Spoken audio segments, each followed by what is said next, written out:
what have we here? Looks to me like the first bracket game. It's BeanKing versus StanR. And this is winner bracket, isn't it? This is the winner's bracket. So let's see what up. We've got BeanKing in the bottom left of Royal Blood. StanR up in the top right. Looks like he's going to open pretty standard with the supply depot top of the ramp. BeanKing also looking very standard. This is not standard BeanKing. I can't think of a Protoss build that requires gas that early. I just can't. Yeah, so you know, the most gas intensive build I can think of for Protoss is a DT rush, where you're going to drop DTs out of a warp prism. So you need quite a lot of gas for that, because to get to DTs, once your side course finished, you need a Twilight Console, then you need a Dark Shrine. You'll also need a Robo, which costs gas, and you'll need a Warp Prism to warp the DTs into your opponent's base. I mean, arguably, you could do a DT rush without the Prism and just walk them across the map, but I don't think it's nearly so effective, especially when Terrans have got a wall and stuff like that. Anyway.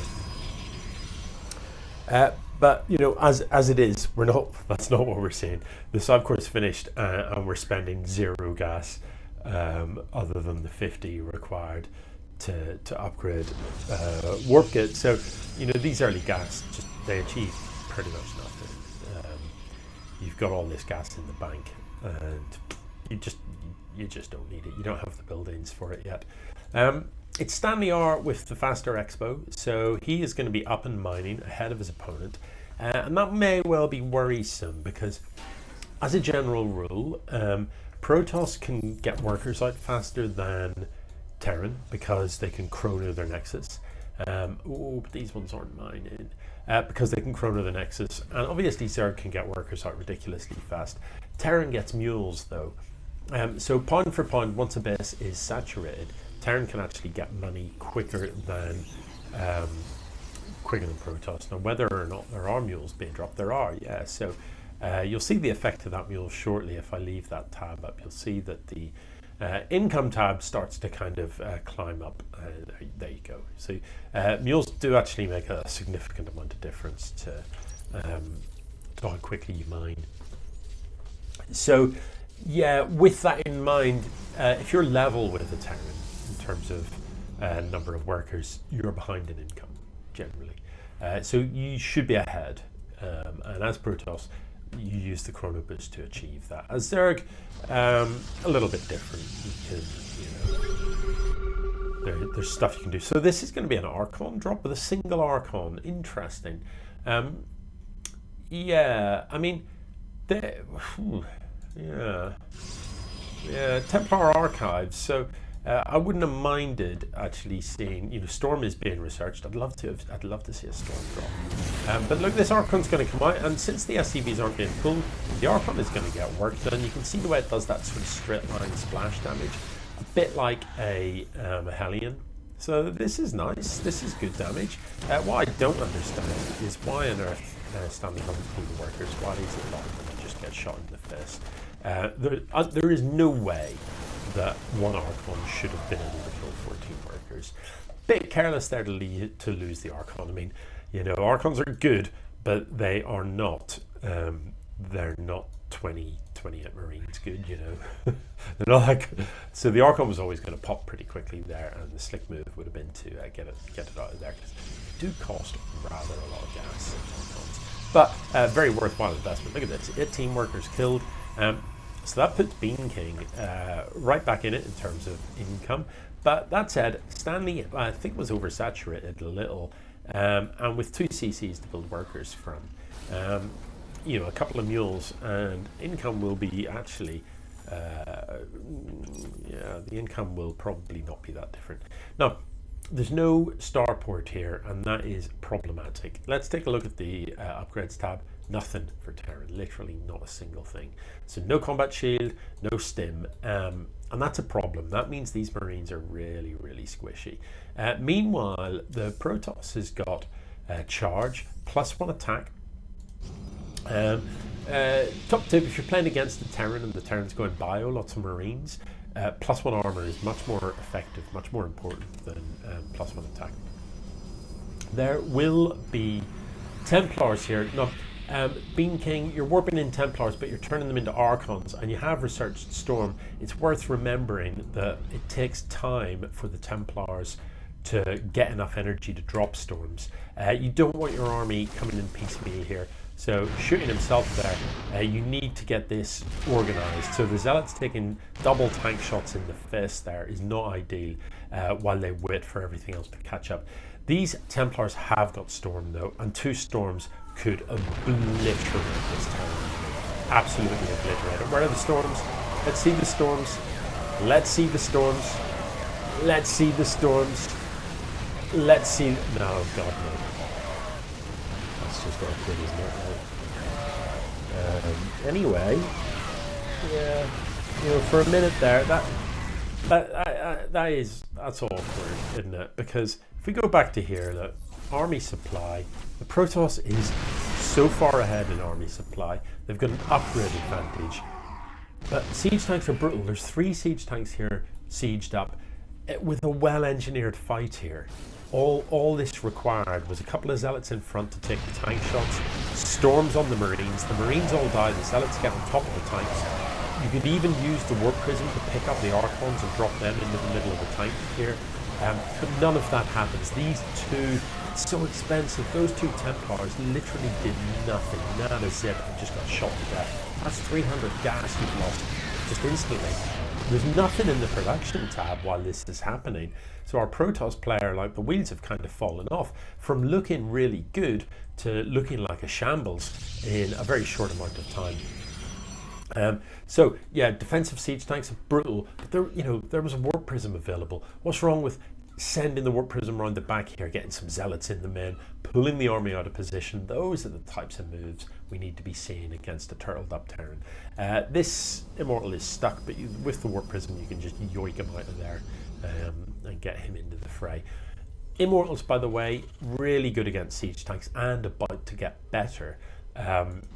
So Immortals, with the new patch, Immortals essentially have immunity from the first hit, so they don't take damage from the first tank shot to the fist. They do not take damage. So it does trigger the shield, but they don't take damage from it.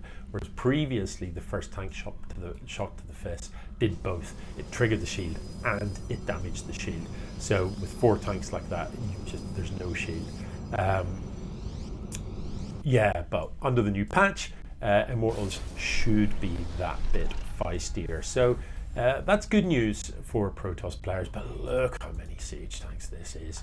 That is game-winning amounts of siege tank on the ground. The army supplies are totally reversed now. You know, from looking in great shape, the Protoss BeanKing is just, they've lifted their foot off the pedal completely. All of these gateways are idle. There's only 1 or 2 things in production when you've got like all of these idle gateways. There's 7 gateways there. You've got plenty money. You could be warping in Zealots 7 at a time. You could be warping in Templars, Archons, all sorts of stuff could be coming in to help you deal with this, but none of it is. And as a result, the supply is just kind of, it's so far ahead for Terran. Now, with that said, now that we look at the upgrades tab, there is combat shield, there is stim, so these Marines are twice as good as the Marines were last time, but there's no starport. So stim, you know, if you're controlling this whole army and you press the T button, that does 10 damage to every one of these Marines. So in one tap of a button, you have cranked out 500 damage, haven't you? And that is extremely painful. If your opponent had a button that could do 500 damage instantly to your units, you would call it broken. Without a doubt, you know, you'd be moaning all day long. Look at all these idle barracks, though. This is making me sick. What is this? Anyway, Stanley loving the siege tanks, absolutely loving them. So Void Rays can be a good solution to siege tanks. A couple of Voids in the mix can be really quite spicy. You know, with that said, Marines are really good against Void Rays, so it sort of depends on the engage. If it's a sieged up position and you can get the Voids in round the back, that can be great. these disruptors can absolutely change the game. Tempests can be great for sieging as well. But look, BeanKing, you're still on 2 bases. Your opponent is on 3. This is mined out. There's only 4, 17 of 4. That basically means there are 4 workers mining here. So the income from that is pretty feeble. Like, look at that imbalance in income. And to his credit, Stanley has got that big income and he's spending it. He doesn't have a ridiculous bank. The production tab is reasonably lively. Oh my goodness, this many siege tanks though.